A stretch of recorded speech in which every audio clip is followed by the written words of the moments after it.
Hey friendzonies, what's up? Thanks for tuning back in to another Keeping It Real with your host, Danie Steele. My name is not DK. You can call me D, because like that's short for Danie, but it's not DK. And there are people on here who've been on here for a very long time who still call me DK. They're like, I liked your video, DK. I'm like, thank you so much. My name is not DK. I'm just saying.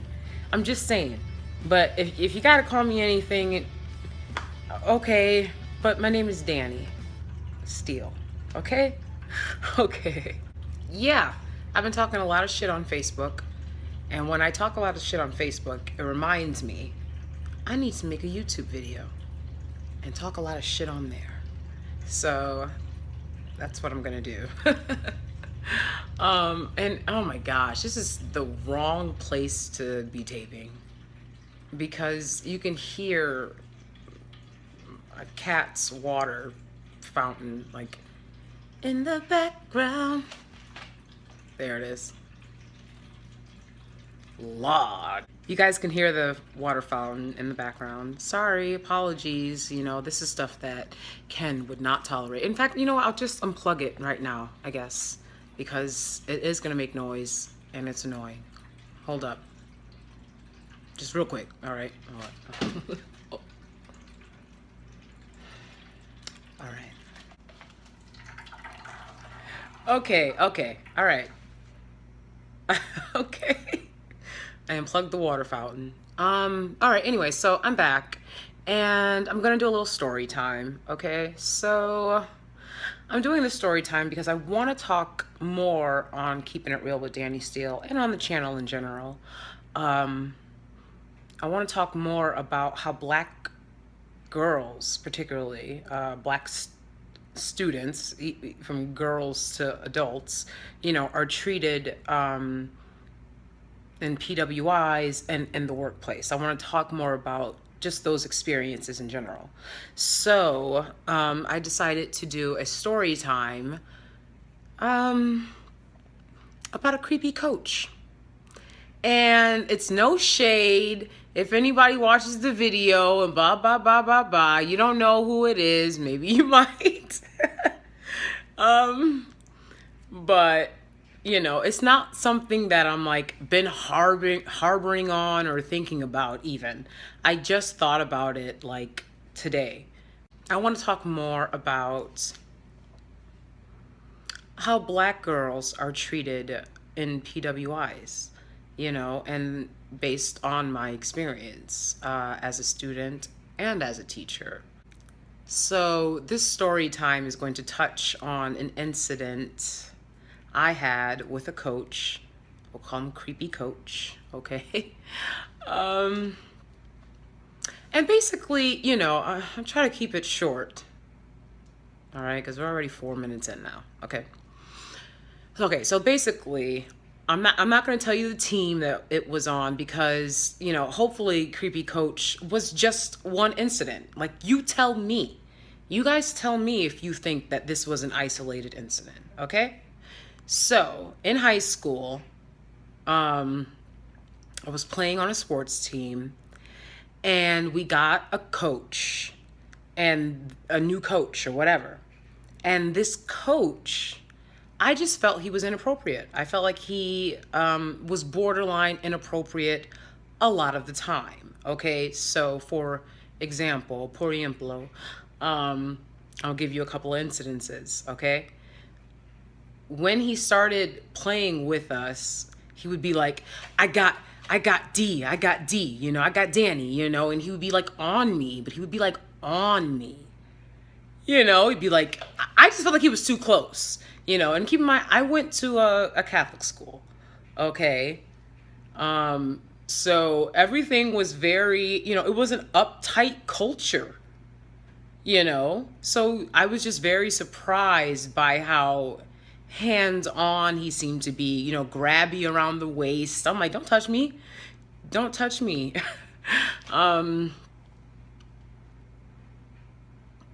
So yeah, he would always be like, I got D, I got Danie, you know, and he'd be like, on you, you know, like mad close. I just feel like a grown ass man playing a game with some kids, like you shouldn't be that close. I don't care what you're trying to teach them. You know, I know there's a lot of sports where grown men come into very close contact with girls, you know, and let's at least think about that and consider that, okay? And not just be like, do about it, you know? But also, you know, I had played sports for years at this point, and, you know, I'd never experienced anything like that. So I found his behavior very peculiar because, you know, all my other coaches, you know, I had a coach, he basically wore a gas mask when he had to deal with us, you know, like he wore like rubber gloves, like he like did not want to touch us or breathe in our germy, you know, teenage air. And he would not let you ride in his car, right? This coach, he stopped by his house. I recall a vivid memory. And if you were at school with me at the time and you see this, and, you know, let me know in the comments, you know, maybe I'm crazy. I would love to be crazy, but I have a vivid memory of him stopping by his home to let another girl on our team use the bathroom after a game. Like the van was just sitting outside. And, you know, at that point, I'd already talked to some of the other girls about how inappropriate I felt it was. So when that happened, we were like, what the deuce? You know, it was very peculiar. I felt inappropriate. And then also, right, this memory I know actually happened. The other one happened too, but I'm like, you know, maybe it was someone else's house. Maybe it wasn't his house. It was his house. It was his house. I remember that. That's inappropriate.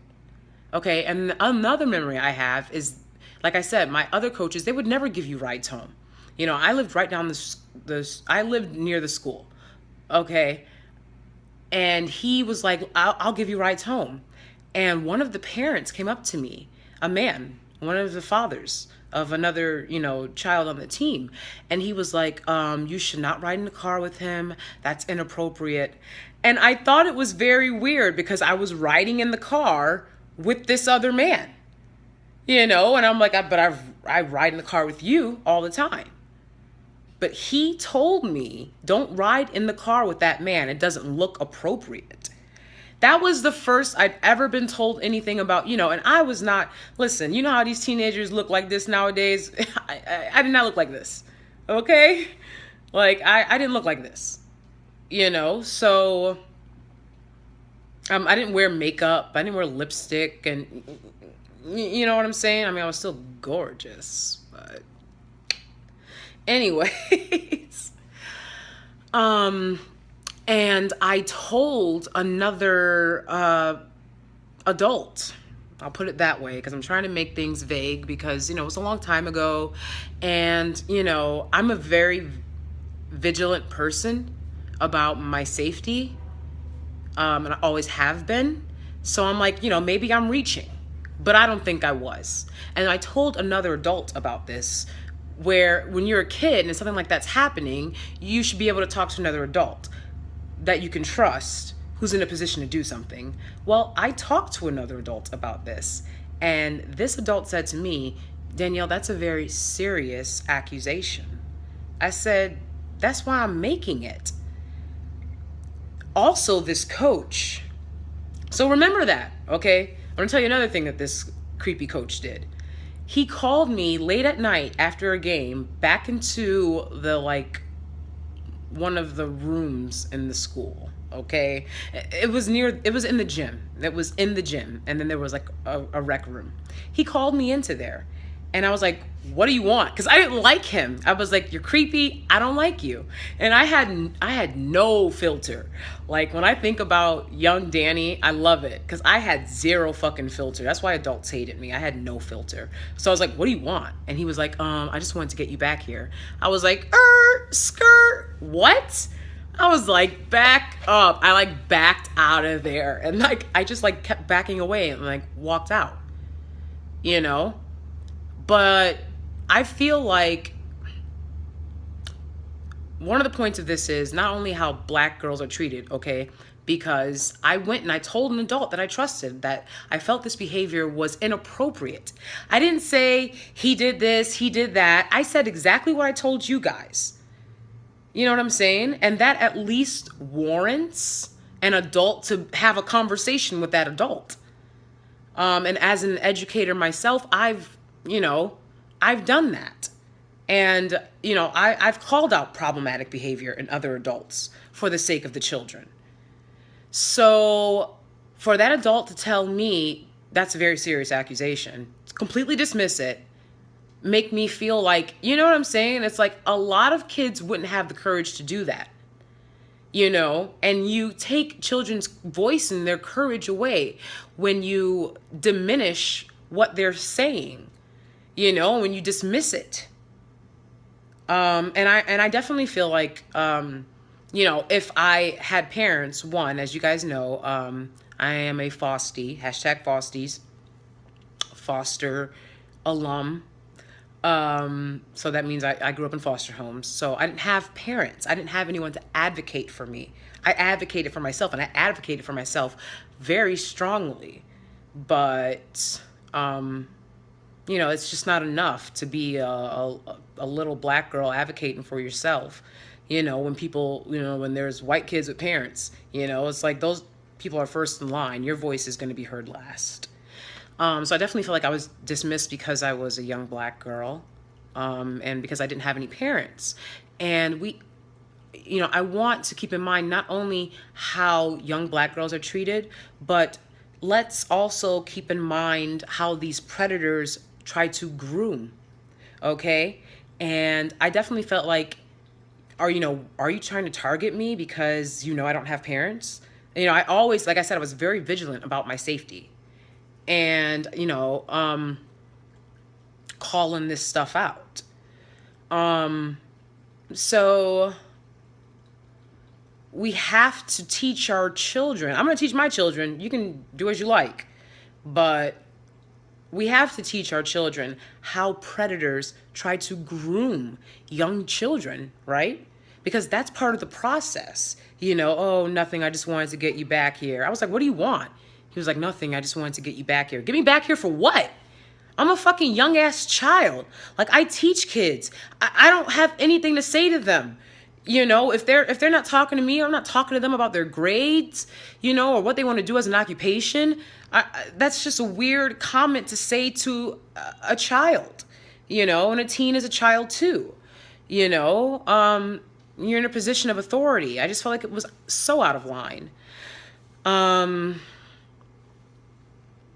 So we have to teach our children how predators groom. And, I'm not particularly calling this person a predator. Hopefully they didn't try any of that shit. And I was just reaching, because God, you don't want to think about, what if this person actually tried this shit on a girl not like me, not as vigilant as me, not as, strong-willed as me. Because that's what they do. And they're grooming and targeting. That's what predators do. So I'm not trying to charge anyone with anything. Nothing happened to me with this coach that I'm talking about. Nothing happened to me because, like I said, I'm very vigilant about myself. And I'm like, don't touch me. And he understood that. Like, I could feel that he didn't like me. And I'm sure he could feel I didn't like him. And that's cool. But I felt like his behavior was inappropriate, and I felt like another adult should have addressed it, and that didn't happen. And I feel like, a lot of that speaks to the experiences a lot of young black girls have with their schools. I know I saw a girl just committed suicide over a rape that she reported to her college, and they did nothing about it. So I don't know why, we're not taken seriously. Shout out to my doctor. I've been going to him for years, but he does not take me seriously at the fuck all.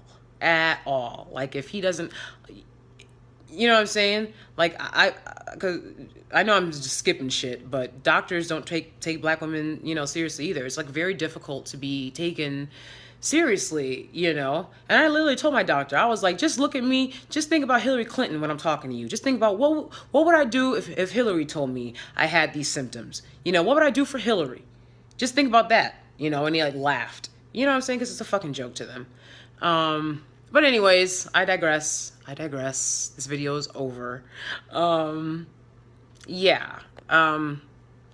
Let's be more vigilant for our young black girls. Let's listen to our young black girls. If you're a teacher, you know, look within yourself as to why, you know, when black students express themselves or voice themselves, you have a harder time dealing with it.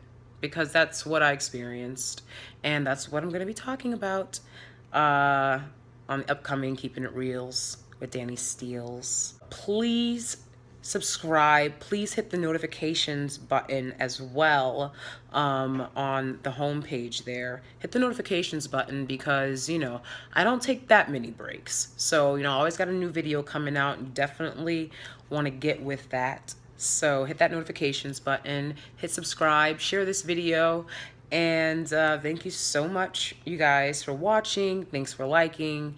Comment below if you've had any similar experiences. Don't try to play yourself in the comments, you know, because that's how people get blocked. That's how people get, you know. And I don't play the back and forth. This is a dictatorship. This is the land of Danie Steele. Okay?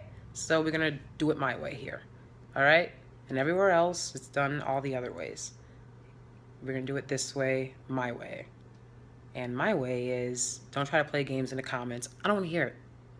All right? Just comment about the video. All right. All right. Awesome. Awesome. Thank you so much, everyone that's been following me. I feel like I have a really strong group of followers and supporters. So, you know, since the original 300, you know, now we're at 3,000. I was going to do a video for 3,000, but maybe I'll just wait to 5,000, you know, because I can feel it. We're rising, right? 300, 3,000. Let's keep it going. Thank you so much. What's wrong with me? I gotta go. Bye, guys.